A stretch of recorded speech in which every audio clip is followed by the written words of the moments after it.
Okay, hey, welcome to another episode of On the Wrist from Off the Cuff. Today we have a fun update for you from the brand SWC, also known as the Swiss Watch Company. A little bit about the brand. The founder actually started out at 17 years old working QA for the Swatch Group and just worked his way up from there. Eventually, of course, starting the Swiss Watch Company. And a little bit about them, they're a micro brand focusing on Swiss-made, affordable, high-spec timepieces. Now, this particular type of watch would be a classic field watch. Some key common characteristics in design language.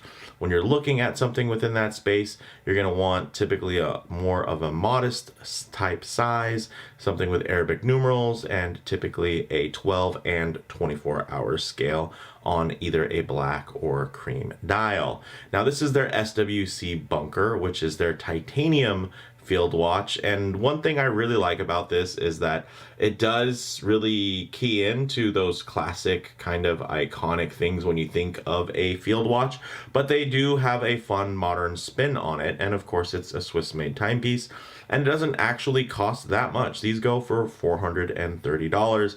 The main reason why you're seeing this on my channel again is because they recently released their $120 add-on, which is this really cool titanium bracelet.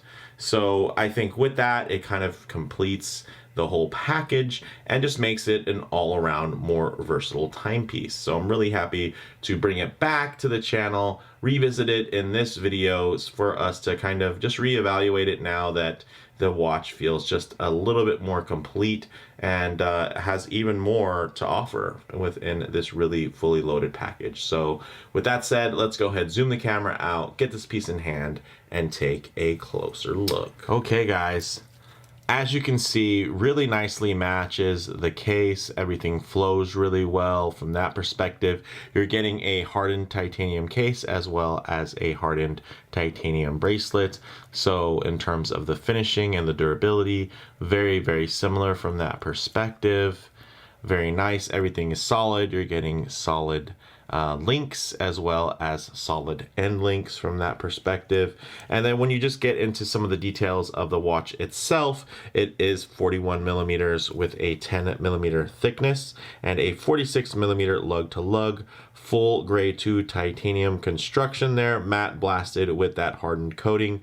We do have a flat sapphire crystal, and you can see, or should I say you can't see, because it actually has something like 16 layers of anti-reflective coating, and I basically can show you that coating by putting it up against the actual studio lights there. So there's no way to make that reflection go away, but holy smokes, look at that when it's not directly reflecting. It really just does disappear. And something you're probably noticing as you're looking at this are those indices, essentially the markers, although they are printed, the lume on there is really, really thick. So it's basically 20 layers of X1 grade superluminova. So you better believe this thing is going to burn quite bright in lume and low light transition type of situations. So very cool from that standpoint. Now inside is going to be your Sellita SW200-1. Of course you cannot see it, but it's there. And it definitely does its job. Everything is solid, of course, on that case back and etched, as you can see. And then the signatures do match there in terms of the SWC and their branding. Very nice, feels very soft on the skin.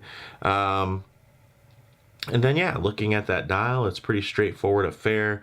Matte black, printed indices, again, 20 layers of X1 grade superluminova, and then water resistance to 100 meters or 10 atmospheres, because it does have a screw down crown, which is signed. So when they say 100 meters, you can actually feel pretty confident about that 100 meters because you do have the screw down crown, which is fantastic. So with that said, let's go ahead, get it on the wrist and see how it wears. Okay, as you can see on my 7¼ inch wrist, this wears really nicely. Of course, it is slightly on the larger size, but I wouldn't call it oversized. I just say it's a full-sized kind of sports watch there. Because of the larger size, I'd say it can also double, although it is made to be a dedicated field watch, it also could double as a pilot's watch from that perspective with the more expansive dial. But in terms of the proportions, very nice. It does have 22 millimeter lugs on there, and I think if it had smaller lugs, it might not flow as nicely. I think if they sized it down, of course they make this thing 38, give it 20 millimeter lugs, it would be fantastic. But in its current configuration, it looks really, really great. You can see, although it's not a high polish chamfer, it does have that nice beveled edge there along the lugs, which does capture the light really, really nicely. Very thin on the wrist, flows really well, feels nice. Now, in terms of the bracelet quality itself, if I was to get really in there, it's not the tightest tolerances, so this isn't like luxury spec or anything like that. But when it comes to a field watch, when it comes to kind of that adventure forward thinking, this thing really has everything covered for you. Inside here, you're going to get, of course, the hardened coating similar to the watch case. You're going to get a 2 millimeter taper down to 20 millimeters. It has pin and collar connecting pins, stamped push button clasp with a milled folding section with manual micro adjusts, and this does cost an extra $120. I will say that you do have to be quite deliberate with when you push this down, because if you don't, basically it might not secure.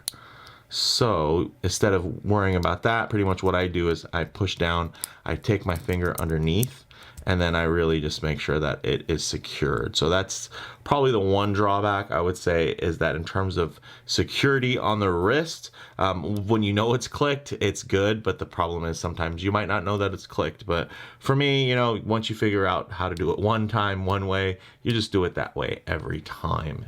So very, very nice. Again, it just feels, you know, like a complete, fully loaded timepiece, and I think it was very compelling before, and it's even more compelling now. So with that, let's go ahead, get it off the wrist, set up some Lume Shots, low light transition, and closing thoughts. Okay, let's go ahead and hit the lights here.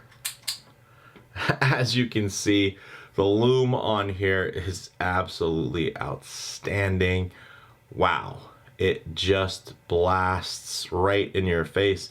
And then of course, because of that dial placement, when it comes to the date window, everything is integrated very beautifully, and it's really uninterrupted when it comes to how you're looking at the dial, especially in the dark.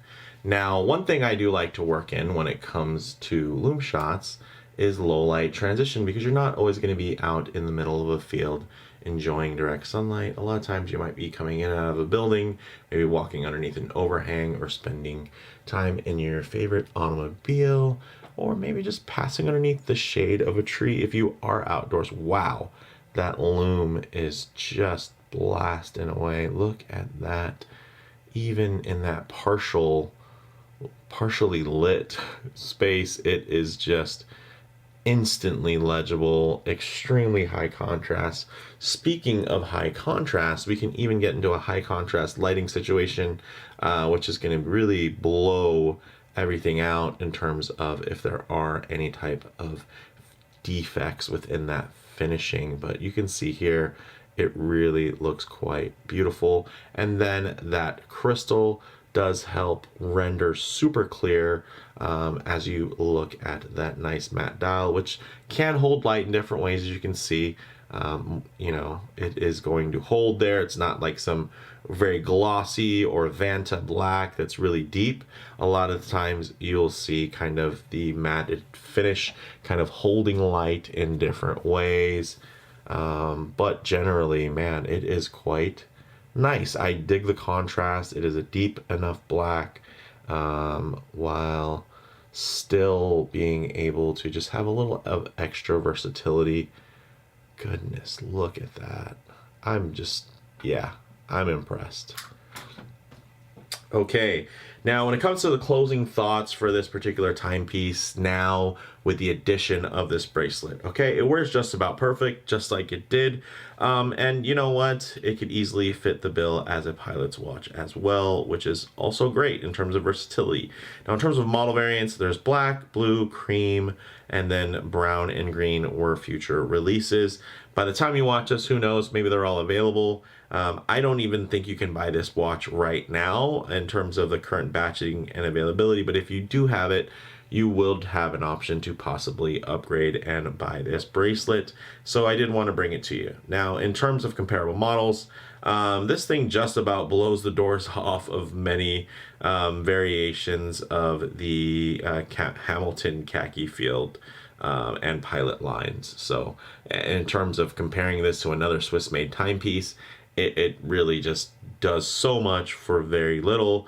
Even at an extra $120, the $430 price, what does that bring it out to? About $550, and I think it's still a steal of a deal.